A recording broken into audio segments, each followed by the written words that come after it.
Halo semua, selamat datang di channel kami, Jurnal Kriminal bersama saya Antika Hawalo.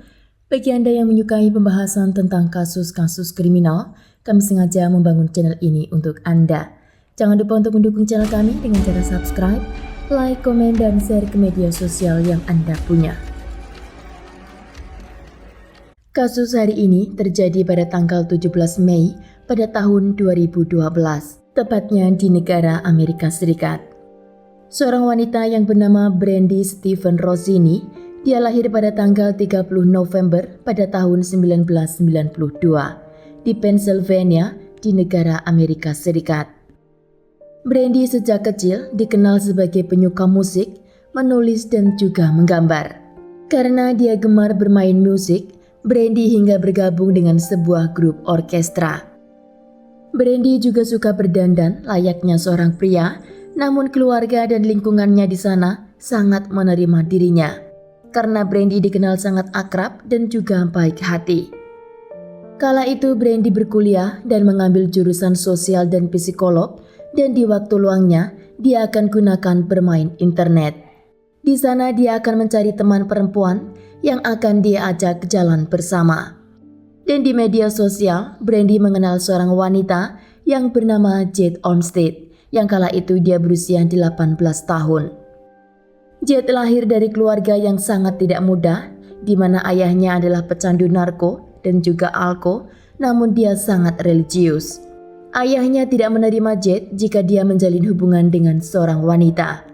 Masalah yang dia hadapi di dalam rumahnya membuat Jade menjadi seorang wanita yang manipulatif. Dan di sisi lain, Brandy adalah tipe wanita yang sangat tidak tegaan dan suka membantu orang lain. Setelah mengenal di sosial media, Jade dan Brandy, mereka akhirnya ngobrol di Skype. Dan setelah bercerita panjang lebar, akhirnya mereka memutuskan untuk bertemu. Saat itu Brandy tinggal di rumah neneknya di wilayah Ohio, sedang Jade dia tinggal bersama dengan ayah kandungnya di kota Baltimore. Brandy menemui Jade di Baltimore dan di sana Jade mengatakan jika dirinya sangat menderita hidup dengan ayah kandungnya yang tidak menerima jika dia berstatus lesbi. Brandy mengajak Jade untuk tinggal sementara waktu di rumah neneknya di Ohio, dan berawal hanya akan menginap sehari, Jade akhirnya tinggal di rumah tersebut selama berbulan-bulan. Jade dan Brandy pun menjalin hubungan sejenis dan itu berlangsung cukup lama. Di saat itu, Brandy memiliki kesibukan kuliah dan bekerja di malam hari. Karena kesibukannya, Brandy tidak memiliki banyak waktu untuk menemani Jade.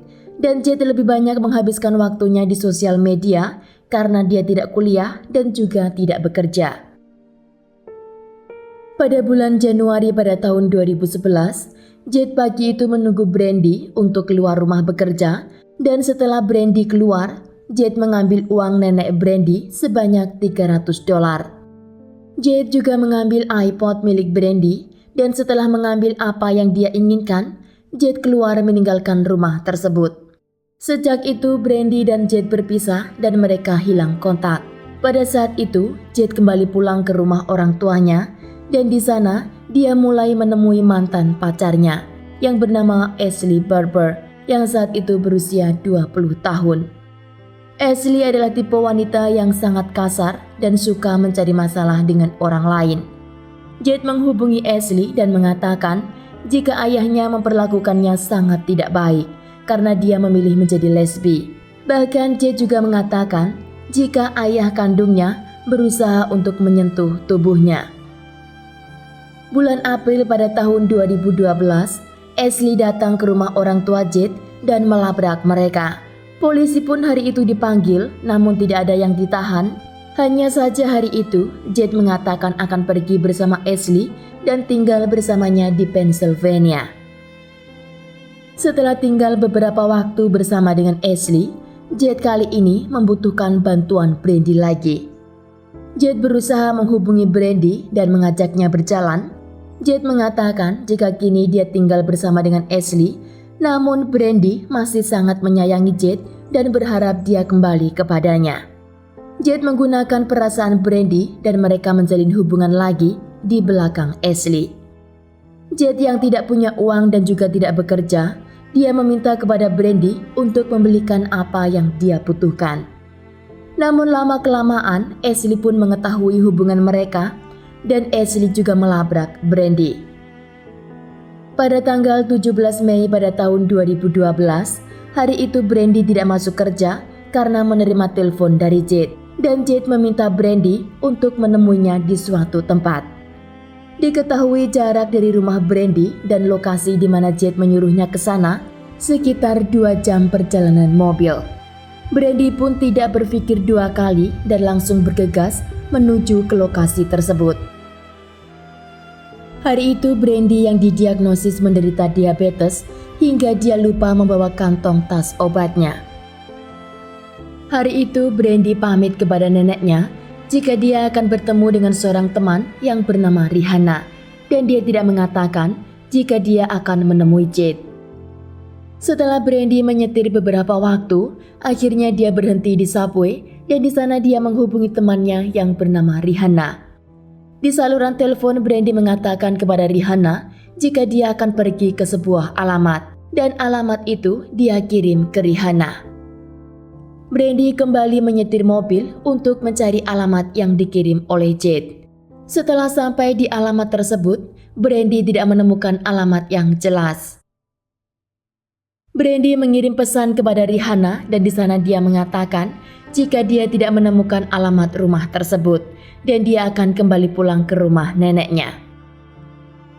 Brandy setelah mengirim pesan, handphonenya tidak dapat dihubungi dan juga tidak diketahui keberadaannya di mana. Orang tua juga nenek Brandy sangat mengkhawatirkan keberadaannya karena dia tidak pulang dan juga tidak membawa obatnya. Maka mereka memutuskan untuk pergi ke kantor polisi dan membuat laporan orang hilang. Hari itu polisi tidak mau mengusut kasus tersebut dikarenakan Brandy telah dewasa dan polisi juga tahu jika Brandy sedang menjalin hubungan dengan seorang wanita.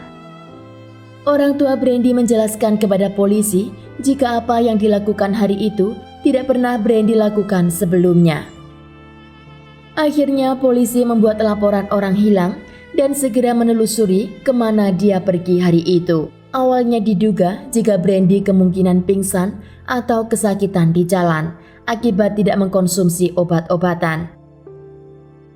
Rihanna mendengar kabar jika Brandy menghilang dan telah dilaporkan ke kantor polisi. Dia langsung memberitahu kepada keluarga Brandy jika Brandy sebenarnya pergi ke suatu tempat untuk menemui Jade. Salah seorang teman Brandy juga menelusuri jejak Brandy ke alamat tersebut, namun alamat itu tidak dia temukan. Setelah 5 hari Brandy dinyatakan hilang, pamflet dan berita hilangnya Brandy pun tersebar ke publik. Teman Brandy yang bernama Christy akhirnya mengajak ibu Brandy untuk mengecek alamat yang diberikan oleh Rihanna. Ibu Brandy sangat tahu wilayah itu karena di sana terdapat rumah orang tua Ashley. Dan di rumah itu, ibu Brandy bertemu dengan Ashley, Jade dan juga ayah Ashley. Di saat ibu Brandy menanyakan tentang keberadaan Brandy, menurut mereka, Brandy tidak datang ke rumahnya hari itu. Dan mereka juga tidak tahu di mana keberadaan Brandy. Ashley di sana menunjukkan luka di lengannya dan mengatakan jika malam itu dia berada di rumah sakit akibat jatuh dari tangga dan dia pun juga tidak tahu di mana keberadaan Brandy. Karena ibu Brandy dan Christy tidak mendapat informasi yang jelas, maka mereka meninggalkan rumah Ashley dan terus melakukan pencarian di area itu. Keesokan harinya, ayah Ashley menelpon polisi dan dia mengatakan jika dia melihat mobil Brandy berada di dekat rumahnya. Polisi langsung menghubungi ibu Brandy dan menyuruhnya datang untuk menjemput mobil tersebut. Ibu Brandy mengatakan kepada polisi bahwa dia telah pergi ke rumah Ashley dan mereka mengatakan jika Brandy tidak pernah datang ke tempat itu. Bagaimana bisa mobilnya ada di dekat rumah mereka? Ibu Brandy akhirnya tidak mau datang ke sana dan menyuruh polisi untuk melakukan penyelidikan di dalam mobil tersebut. Hari itu polisi masih enggan untuk memeriksa mobil milik Brandy yang ada di dekat rumah Ashley. Ibu Brandy sangat kecewa dengan tindakan polisi yang dimana mereka tidak mau mengusut tentang apa yang terjadi dalam mobil tersebut. Ibu Brandy pun mengunggah status di sosial media dan meminta bantuan kepada warga. Ibu Brandy juga menghubungi agen FBI untuk menyelesaikan masalah tersebut, dan pada tanggal 23 Mei pada tahun 2012, FBI mulai melakukan pencarian terhadap hilangnya Brandy. FBI mencari keberadaan Ashley dan juga Jade ke rumah orang tua Ashley. Setelah sampai di rumah orang tua Ashley, mereka mengatakan jika Ashley dan juga Jade telah meninggalkan rumah tersebut pada malam sebelumnya. FBI menggeledah isi rumah mereka dan di kamar Ashley masih terdapat sepatu yang ada bekas cairan merahnya. FBI mencari bukti lain dari dalam mobil Brandy, namun anehnya mobil tersebut seperti dalam keadaan baru dan sepertinya telah dicuci sangat bersih. Ibu Brandy mengatakan kepada polisi jika Brandy tidak pernah mencuci mobilnya dan dia tipe orang yang tidak menjaga kebersihan dengan baik. FBI kini meminta kepada polisi setempat untuk mencari keberadaan Ashley dan juga Jade. Hari itu polisi yang sedang patroli berhasil menemukan Ashley dan juga Jade bersama dengan seseorang di dalam mobil. Mereka bertiga dibawa ke kantor polisi, namun orang ketiga dinyatakan tidak tahu dan juga tidak mengenal Brandy. Jade dan Ashley dipisahkan di ruang yang berbeda, namun mereka bersepakat untuk mengatakan jika Brandy datang ke rumah mereka bermain video game, dan di sana Brandy mendapat telepon dari temannya yang bernama Jamie. Menurut Jade juga Ashley, Brandy pergi dengan jalan kaki, namun dia sebelum meninggalkan rumah mereka, dia mencuci mobilnya terlebih dahulu. Selama dua wanita itu dibawa di ruang interogasi, polisi dan anjing pelacak menelusuri jejak Brandy di dekat area rumah Ashley. Anjing pelacak masuk ke dalam hutan dan polisi di sana melihat adanya bekas ban mobil. Anjing pelacak pun mengikuti arah ban tersebut hingga ke dalam hutan dan mereka menemukan tanah basah yang ditutupi sebatang kayu. Sepertinya di tengah tanah basah tersebut terdapat sebuah galian. Polisi langsung menggali tanah tersebut dan di sana mereka menemukan tubuh Brandy sudah dalam keadaan membusuk. Polisi di tempat kejadian langsung menginformasikan kepada polisi yang sedang menginterogasi Ashley dan juga Jade jika mereka telah menemukan jasad Brandy dan diduga jika pelaku semua itu adalah Ashley dan juga Jade. Di ruang interogasi, Ashley mengatakan kepada polisi jika ayahnya lah yang membunuh Brandy karena dia tidak suka mereka menjalin hubungan sesama jenis. Ketika Ashley dan juga Jade dibawa ke tempat kejadian, polisi menemukan dua cari kertas yang ditulis oleh tangan Ashley dan juga Jade, dan di kertas tersebut mereka mengatakan apa yang sebenarnya terjadi. Bahkan polisi juga menemukan di dalam tas Ashley dan juga Jade terdapat sebuah buku diary. Di sana mereka menceritakan dengan sangat bangga apa yang mereka lakukan terhadap tubuh Brandy, dan dengan bukti tersebut polisi sangat yakin jika pelakunya bukanlah ayah Ashley namun mereka berdua. Akhirnya Ashley dan Jade dibawa ke ruang tahanan dan disuruh untuk mengakui semua perbuatannya. Di sana Jade mengatakan kepada polisi jika hari itu dia menyuruh Brandy agar menemuinya di dalam hutan untuk mereka camping bersama. Brandy tidak mencurigai jika di hutan itu mereka telah menyiapkan sesuatu.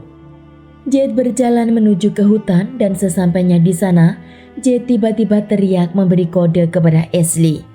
Ashley keluar dari balik pohon dan Jade langsung memukul Brandy dengan sebatang besi. Ashley membawa seutas tali untuk menjerat leher korban dan Jade mengatakan jika korban lama sekali merenggang nyawa, maka dia memutuskan untuk mengambil cangkul dan memukul kepala korban dan juga tubuh korban. Di sana Jade tidak sengaja juga memukul lengan Ashley hingga dia terluka. Maka itu dia mengatakan pertama kali ke ibu Brandy jika dia ke rumah sakit akibat jatuh dari tangga. Namun sebenarnya luka itu adalah pukulan Jade yang mengenai tangan Ashley ketika dia memukul tubuh Brandy. Tidak cukup dengan semua itu, Jade dan Ashley juga mengambil botol air dan memasukkan seluruh airnya ke dalam mulut korban. Brandy masih dalam keadaan hidup, lalu mereka memutuskan untuk memasukkan tubuh korban ke dalam lubang yang telah mereka gali. Setelah Brandy masuk, mereka tutup lubangnya dan mereka meninggalkan tempat tersebut dan kembali pulang ke rumah Ashley. Dari hasil otopsi dinyatakan jika Brandy meninggal karena dia dikubur hidup-hidup. Di pengadilan, Ashley awalnya mengatakan jika dia memiliki gangguan mental, namun karena apa yang dilakukan kepada korban telah direncanakan dengan baik, maka Ashley dan Jade dinyatakan bersalah. Dan keduanya dijatuhi hukuman seumur hidup tanpa kemungkinan pembebasan bersyarat. Motif mereka melakukan itu karena Ashley terlalu cemburu kepada Brandy dan Jade membantunya karena dia ingin menunjukkan kepada Ashley jika dia adalah satu-satunya yang dia cintai. Sekian kasus hari ini, jangan lupa tinggalkan like dan komen. Jika Anda tidak keberatan, klik tombol subscribe untuk mendukung channel kami. Terima kasih saya ucapkan kepada Anda para subscribers. Sekian, sampai jumpa di kasus berikutnya.